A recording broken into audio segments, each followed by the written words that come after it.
lead the way.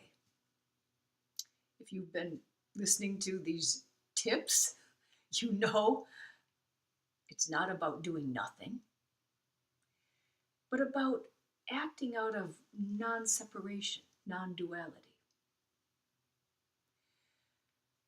You know that you can start to sense the way through a practice of all in listening that we call visioning, sensing with your entire being the present moment and letting insight arise. And you know that our ability to do that, your ability to do that, comes about or increases or is cultivated the more you become an instrument for listening. That is, the less tense you are, the less stuck you are on an agenda already written by I, the ego. So we say drop attachments. But by attachments, again, we're not talking about something abstract and philosophical. Let's make it very real, very practical, and a practice that you could start even now. First, dropping tension in the physical body. You can do, in any moment, a breath survey of your body for where tension has accumulated. I still find after a day on the computer or too much time on the phone, I'm going to come up into my shoulders. How do I let that go?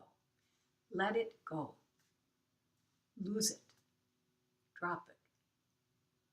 Or feelings in the gut or tension in the chest. Wherever we feel physical holding, it's a sign of something stuck. How can we release that? Very simple, straightforward practice. And of course, things like Zazen and meditation give us a lot of time to practice that with every breath, how to let go of that physical tension because it'll cause us pain. It'll hurt. So how to drop it? Practices like yoga and body work help us work out that tension, that the body becomes more flexible, more pliable. Yoga was developed as what's called a yoke to being, a yoke to a non-dual state by working out all the stuck points that would make us feel constricted and separate. A second way to work with attachments that you can lead the way and not get stuck on these stuck points in you is to look at personal limits, where we limit ourselves. And these happen all the time in everyday situations. Can we get curious about what's on the other side of those limits? I'll give you a few examples. When people come to our Zen leadership programs, part of the process is sitting in Zazen. And in our style of Zazen, there's no movement. So right there, people can run up against some limits. How long can I do this? Oh, I feel like moving. Oh, I'm not supposed to move. What do I do? Limit.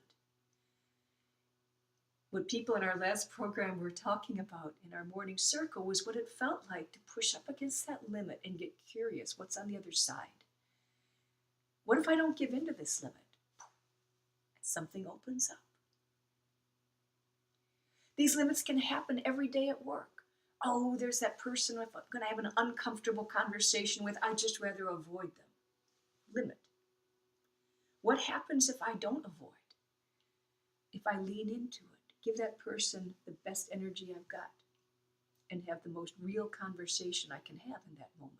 What happens when I penetrate that limit? Something can open up. Or maybe a limit of something that I do too much of, like a craving I like to indulge. What happens if I ignore that craving? Oh, but I want it. What happens if I don't get it? Something opens up.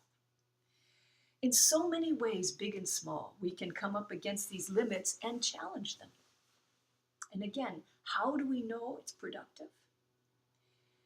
Two things to look for. First, there's a sense of joy, or just it feels good on the other side of it. And second, something feels just a little bigger, a little freer. We see the effect in us. Don't make dropping attachments an abstract philosophy. Make it real. The physical tension in the body and the personal limits, break through those. And increasingly, you can lead the way.